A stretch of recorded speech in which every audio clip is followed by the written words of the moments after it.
It was a bright afternoon in Ouagadougou, the capital of Burkina Faso, when Ibrahim Traoré found himself walking through the city's streets.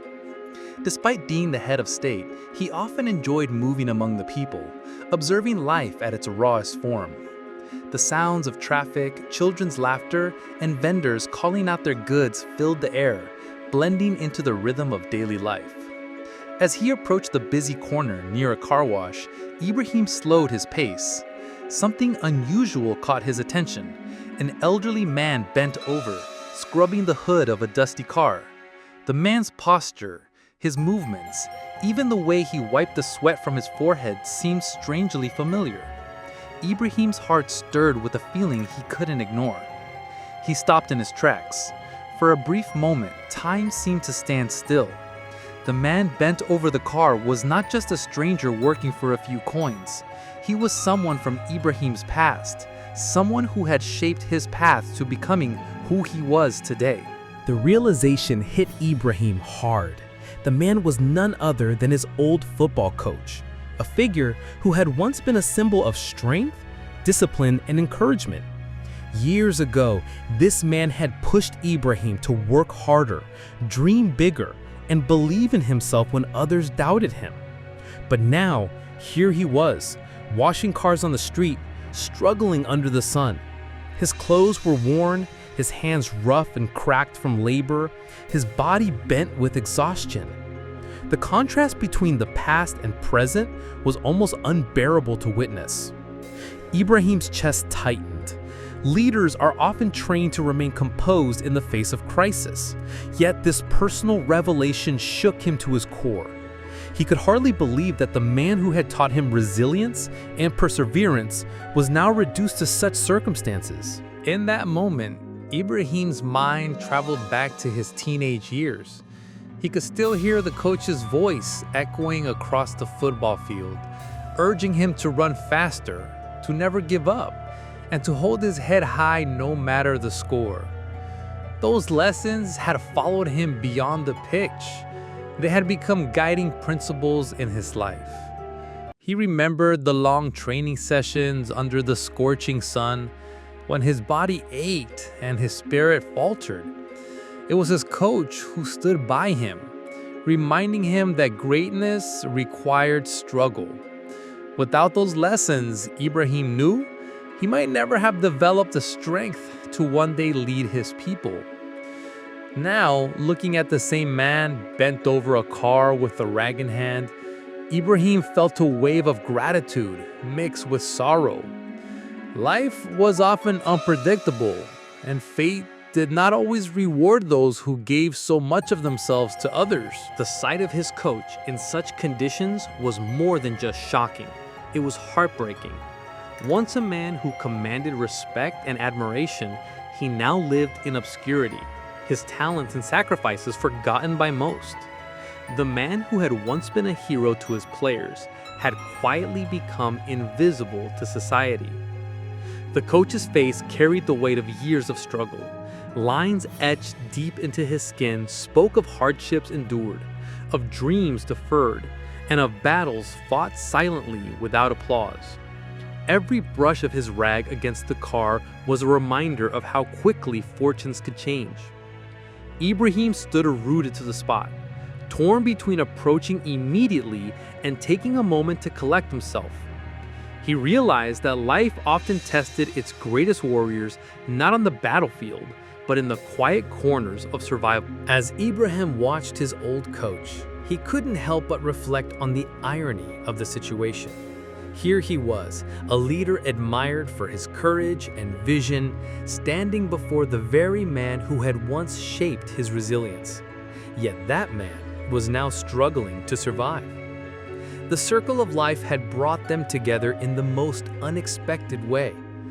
He thought about how society often celebrates success while forgetting those who helped build it. Coaches, teachers, and mentors dedicate their lives to uplifting others, but rarely receive the same recognition or care when they fall on hard times. His coach's situation was proof of this injustice. A sense of responsibility began to grow within Ibrahim. He knew he could not just walk away. Destiny had placed him here for a reason, and perhaps it was now his turn to give back to the man who had once given so much to him. Ibrahim decided not to rush. He stood quietly at a distance, observing his coach's every move. Each wipe of the rag across the windshield spoke of resilience, of a man who had not given up even when life stripped him of comfort and dignity. The sight was painful, but also strangely inspiring. He noticed how the coach still worked with the same discipline he once demanded from his players. Even though it was just car washing, he did it thoroughly, as if excellence was ingrained in his very soul. That consistency touched Ibrahim deeply. It was proof that true character doesn't vanish with hardship. Ibrahim thought of the countless people in the nation who might be facing similar struggles, unseen and unrecognized. Watching his coach reminded him that leadership was not just about politics. It was about humanity, about remembering the forgotten and uplifting the broken. As minutes passed, Ibrahim's emotions grew heavier, but within that heaviness came clarity. He realized that walking away would be an act of betrayal to both his past and his principles. His conscience refused to allow silence. The decision formed naturally. He would not only acknowledge his coach, but also find a way to restore his dignity. This was not about charity. It was about justice for a man who had given his all to others. With each breath, Ibrahim's resolve strengthened.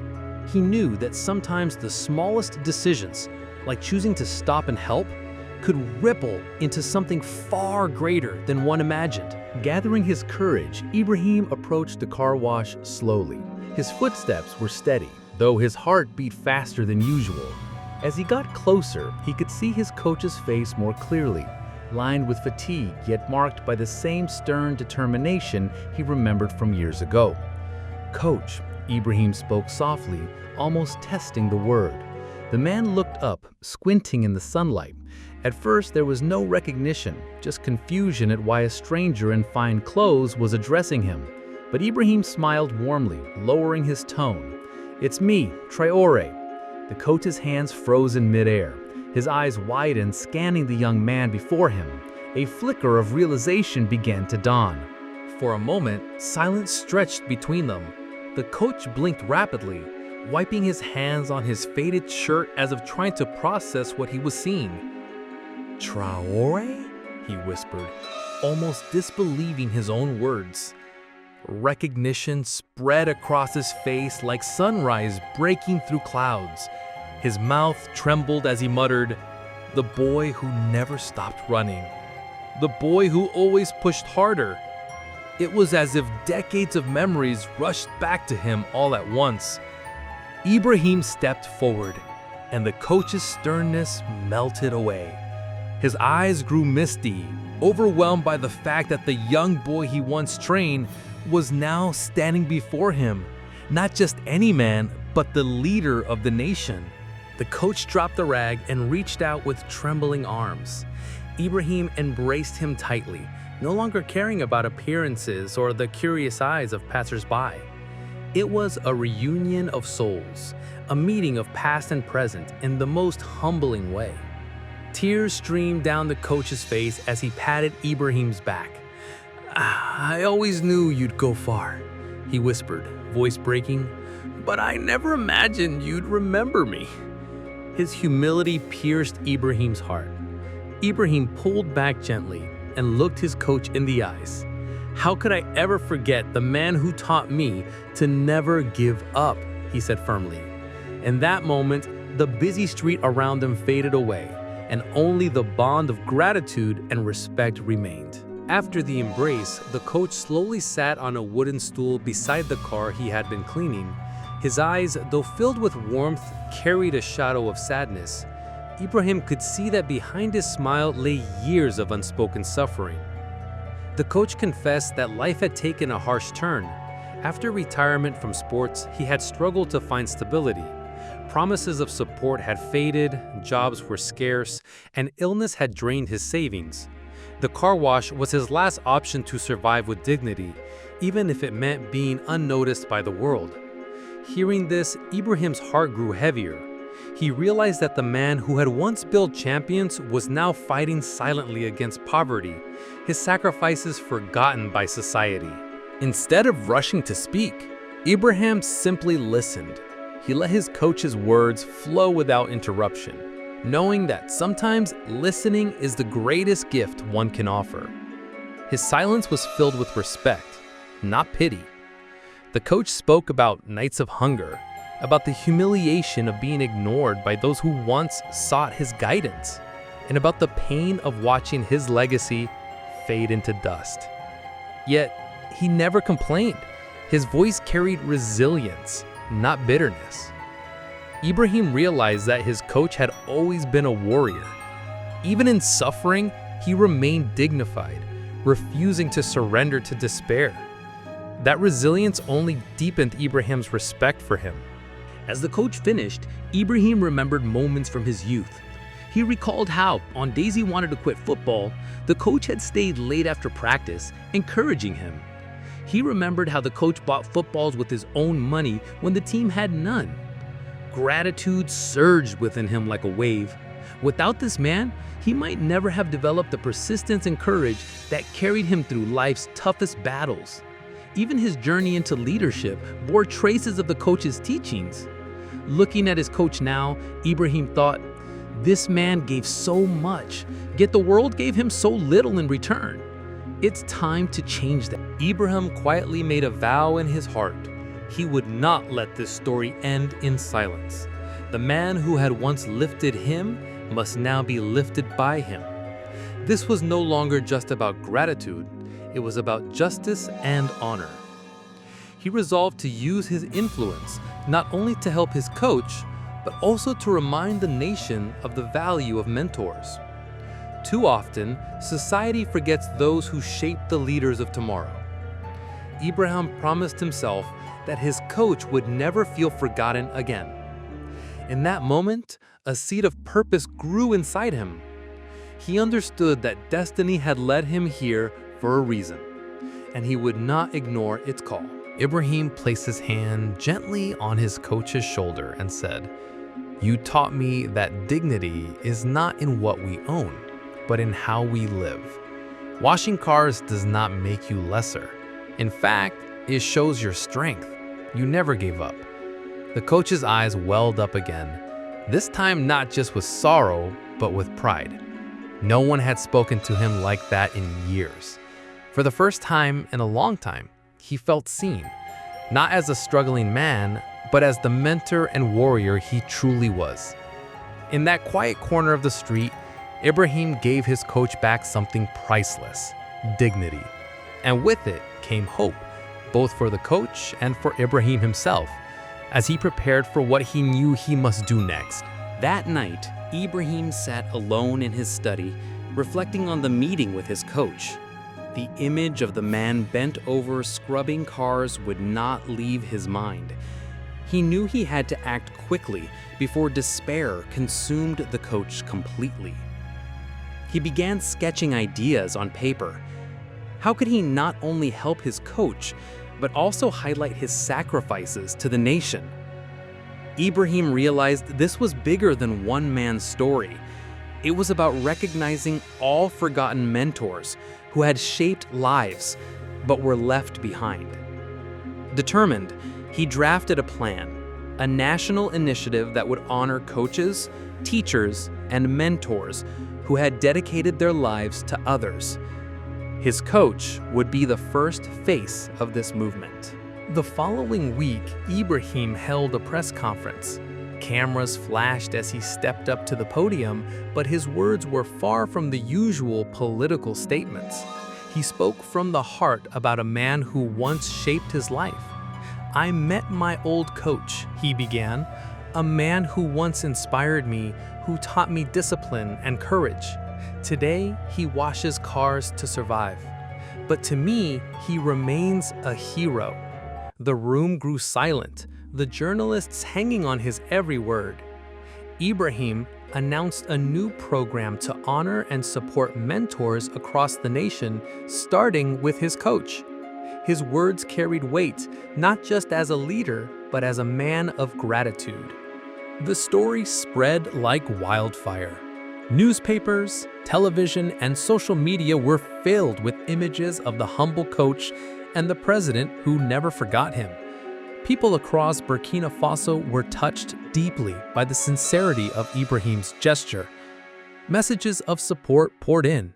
Citizens praised him for his humility and compassion, reminding the nation that true leadership was about remembering those who paved the way.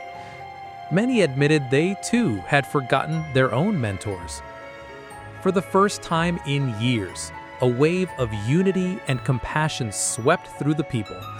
They saw their leader not as a distant figure of power, but as someone who valued humanity above politics.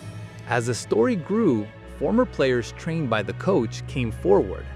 Each of them shared how he had shaped their character, taught them discipline, and given them hope when they were young. Some remembered how he sacrificed his own meals so that his team could eat during tournaments.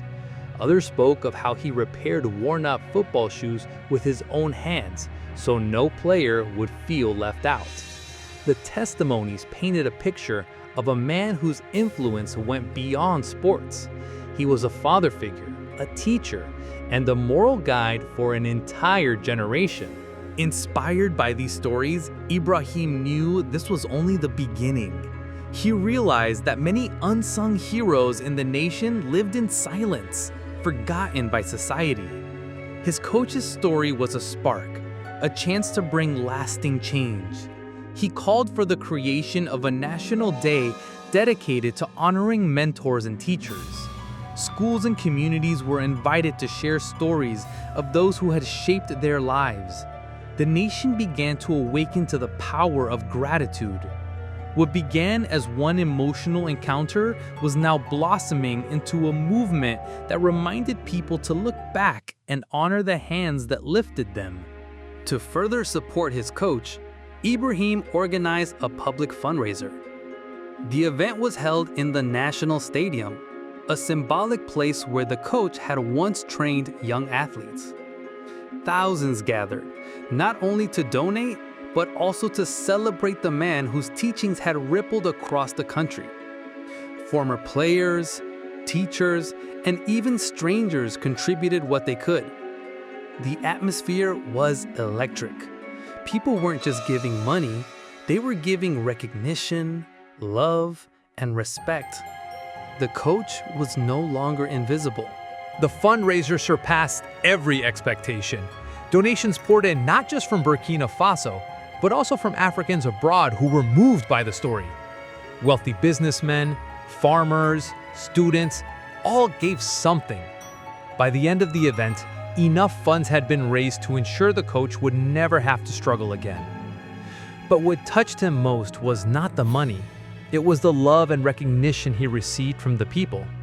He wept openly before the crowd, humbled by the outpouring of support. For the first time in years, he felt the warmth of belonging and dignity. With the funds, Ibrahim arranged for the coach to have a comfortable home and proper medical care. More importantly, he gave him a role in the new National Mentorship Initiative, ensuring his wisdom would continue to inspire youth. The coach walked with new confidence, no longer bowed by exhaustion, but standing tall as he once did on the football field. His presence reminded everyone that true heroes never fade. They may stumble, but they rise again. For Ibrahim, this was more than helping a friend. It was restoring honor to a man who deserved it all along. At the next national ceremony, the coach was invited to speak. Standing at the podium, his hands shook, not from weakness, but from overwhelming emotion. He looked at the sea of faces before him and said, "I once trained boys to never give up.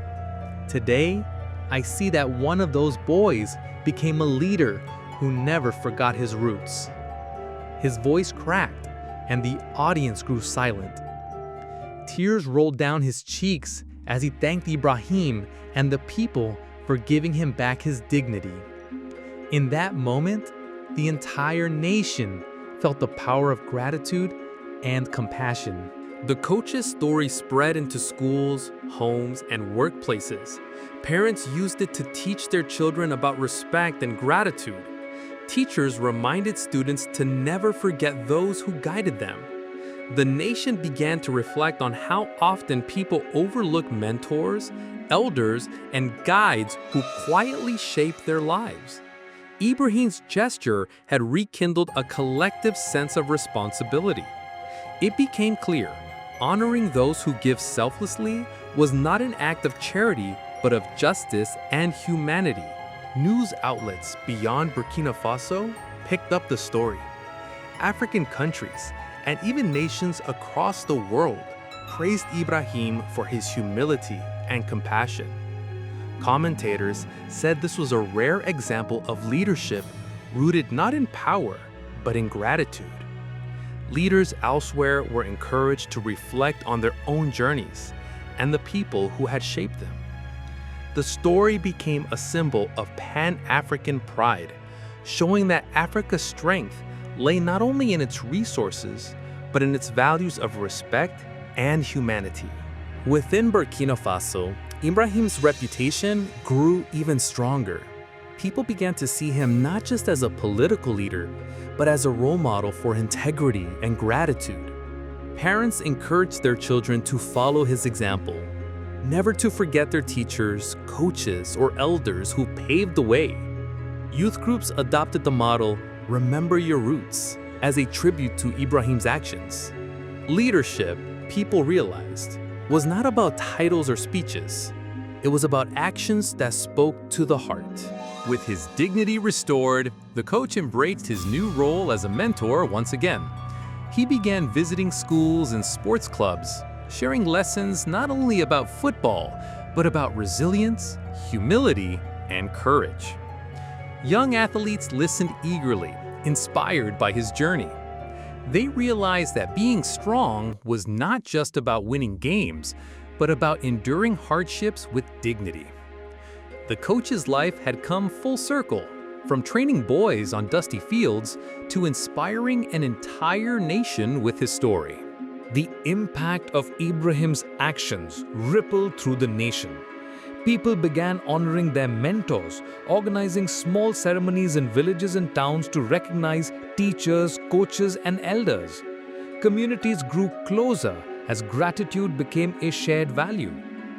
Burkina Faso shone as an example of a country that respected its roots, proving that unity and compassion could strengthen a nation. And at the center of it all was a simple act of kindness, a leader who chose to remember, and a coach who never gave up. In a final public address about the story, Ibrahim stood beside his coach. The two men smiled, their bond stronger than ever. Ibrahim looked at the crowd and spoke with sincerity. "This story is not about me. It is about all of us. It is about remembering those who lifted us, honoring those who gave us strength, and never turning away from those in need." The people cheered, moved by the truth of his words. And as the story came to an end, a message appeared for all listening. If you like the story, then subscribe, like it, and share it with your friends.